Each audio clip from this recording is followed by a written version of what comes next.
Greetings, Lumen students. This is your Wednesday video. On Wednesdays, I'm going to be reading aloud to you. And since we're in our jammies and we're at home and you can get your stuffed animals around you, grab a pillow, get comfortable.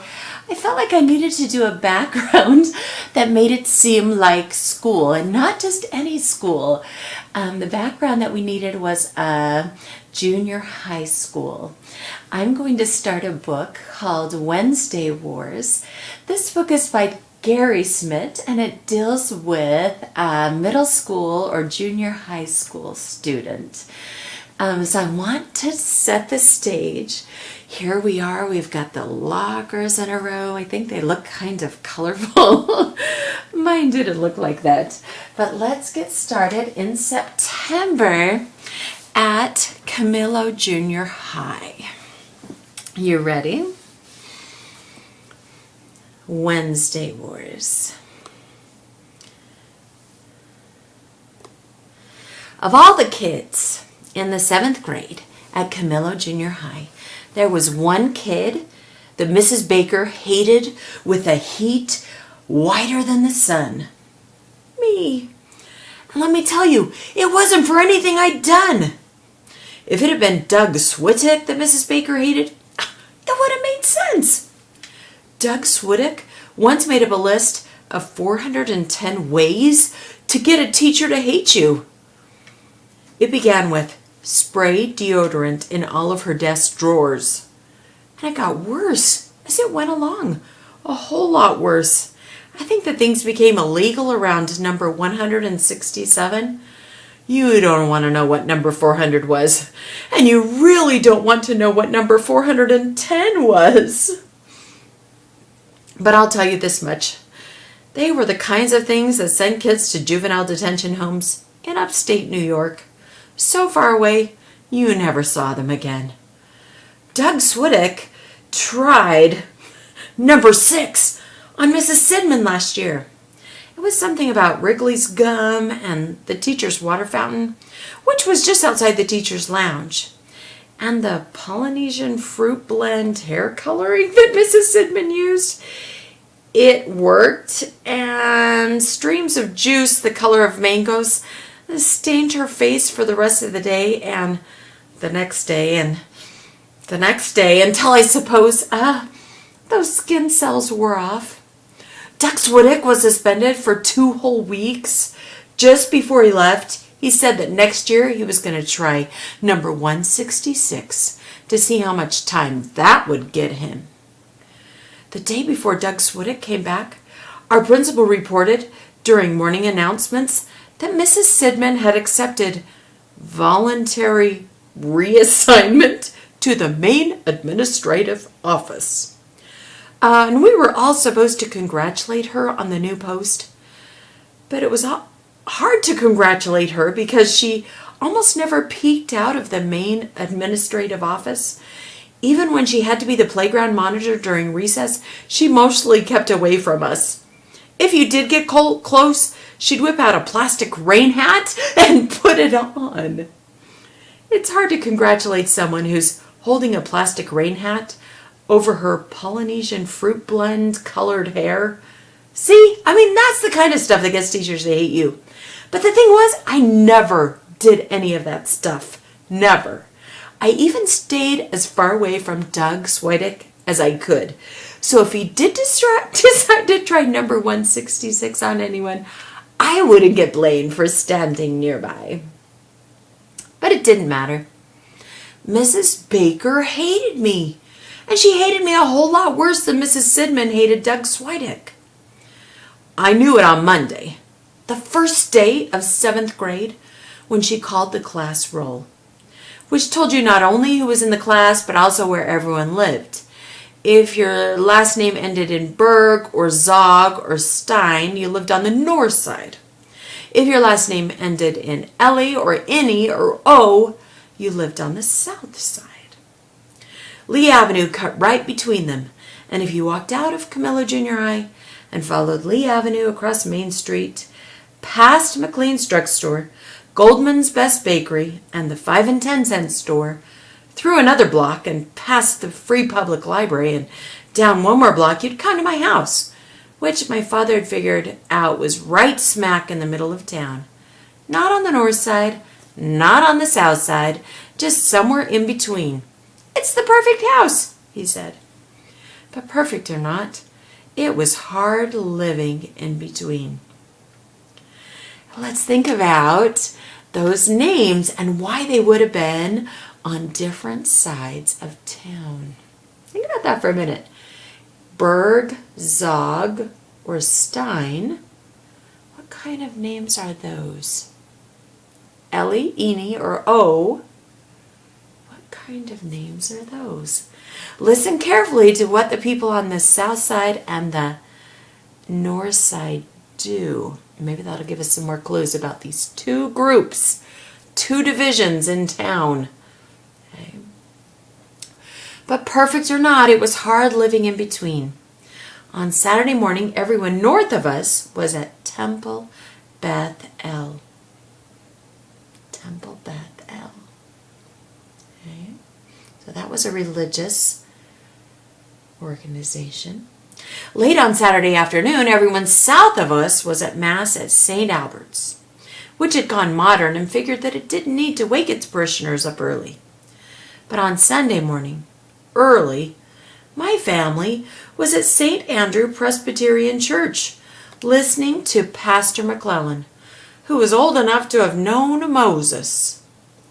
This meant that out of the whole weekend, there was only Sunday afternoon left over for full baseball teams.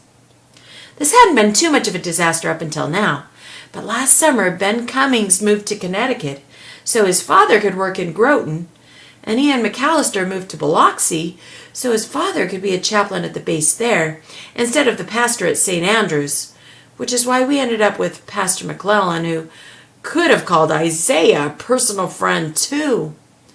So being a Presbyterian was now a disaster, especially on Wednesday afternoons when at 1:45 sharp, half of my class went to Hebrew school at Temple Beth El, and at 1:55, the other half went to catechism at St. Adalbert's. This left behind just the Presbyterians, of which there had been 3, and now there was just 1. Me. I think Mrs. Baker suspected this when she came to my name on the class roll, and her voice got kind of crackly, like there was a secret code in the static underneath it. "Hauling Hood Hood," she said. "Here?" I raised my hand. "Hood Hood?" "Yes." Mrs. Baker sat on the edge of her desk. This should have sent me some kind of message that teachers aren't supposed to sit on the edge of their desks on the first day of classes. There's like a rule about that. "Hood Hood. That's your last name," she said quietly. And she thought for a moment. "Does your family attend Temple Beth El?" she said. I shook my head. "St. Adalbert's then?" she asked this kind of hopefully.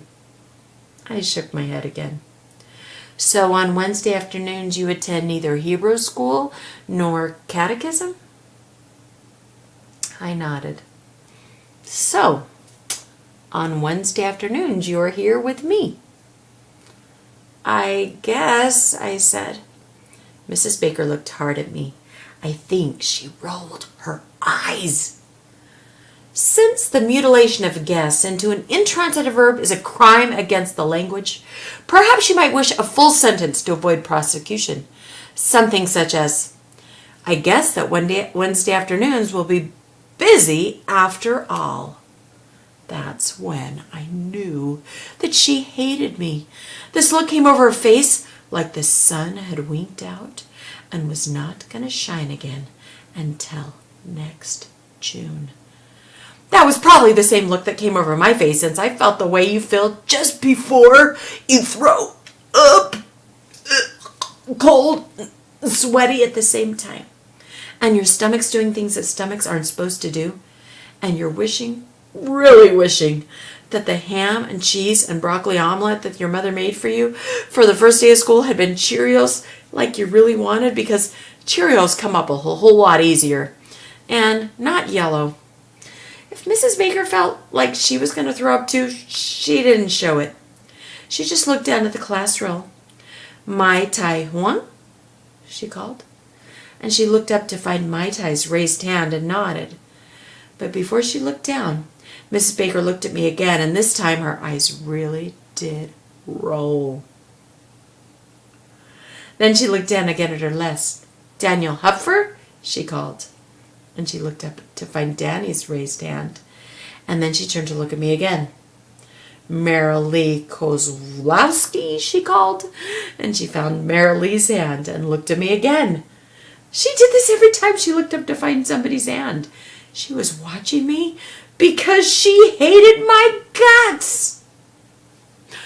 Well, we're going to get back into Holling's story a little bit more. But I want you to think about this division now. It's religious, isn't it? And it's probably based on culture, right? So Italian families are usually Catholic, and their names end in Ellie and Oli and O. And so they go to Catholic school on Wednesday afternoons. The Zog and Stein families on the north side of town, they are generally, those names are Jewish. And so they go to Hebrew school and to the Jewish synagogue or temple on Wednesday afternoons. Well, Holling is just the only Presbyterian, another type of religious group. And he doesn't go anywhere on Wednesdays, and so he's stuck apparently with his teacher. Let's get back into our story. I walked back to the perfect house slowly that afternoon. I could always tell when I got there without looking up because the sidewalk changed. Suddenly, all the cement squares were perfectly white, and none of them had a single crack, not one. And this was also true of the cement squares of the walkway leading up to the perfect house, which were bordered by perfectly matching azalea bushes, all the same height, alternating between pink and white blossoms. And the cement squares and the azaleas stopped at the perfect stoop. 3 steps like every other stoop on the block, and then you're up to the 2-story colonial, with 2 windows on each side and 2 dormers on the 2nd floor. It was like every other house on the block, except neater, because my father had it painted perfectly white every other year, except for the fake aluminum shutters, which were black, and the aluminum screen door, which gleamed dully and never, ever squeaked when you opened it. Inside, I dropped my books. On the stairs, "Mom," I called. I thought about getting something to eat, a Twinkie maybe, then chocolate milk that had more chocolate than milk, and then another Twinkie. And after all that sugar, I figured I'd be able to come up with something on how to live with Mrs. Baker for 9 months. Either that or I wouldn't care anymore. "Mom," I called again. I walked past the perfect living room where no one ever sat because all the seat cushions were covered in stiff, clear plastic. You could walk in there and think that everything was for sale. It was so perfect. The carpet looked like it had never been walked on, which it almost hadn't. And the baby grand piano by the window looked like it had never been played, which it hadn't, since none of us could. But if anyone had ever walked in and plinked a key or sniffed the artificial tropical flowers or straightened a tie in the gleaming mirror, they sure would have been impressed at the perfect life of an architect from Hood and Associates. My mother was in the kitchen fanning air out the open window and putting out a cigarette, because I wasn't supposed to know that she smoked, and if I did know, I wasn't supposed to say anything, and I really wasn't supposed to tell my father. And that's when it came to me, even before I ate a Twinkie. I needed to have an ally in my war against Mrs. Baker. "How was your first day?" my mother said. Well, we are going to get into our Wednesday wars with Holling and his teacher, Mrs. Baker. I hope you enjoyed this beginning of this book. Hauling is so funny. And I want you to think, before we log off for today, about what Hauling is telling us about his house and about his family that lives there. He describes this perfect life, this perfect home, with furniture that hasn't been even lived in or touched, a piano that hasn't been played, and the perfect life of an architect, his father. What is he trying to tell you about this family? Kind of read between the lines. How does Hauling feel about his life? How does Hauling feel about his family? Why does his mother smoke and hide it? That's another clue. Be a detective.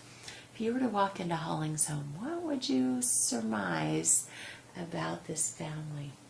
That's going to be important as we continue on with our story. Well, I'm comfortable. I'm relaxed. So I hope you enjoyed your Wednesday video. And we'll catch you next for Thursday on some enrichment activities, right? See you later. I'm going to take off from my locker-filled hall and maybe go to bed. Just kidding. See you then. Uh-oh.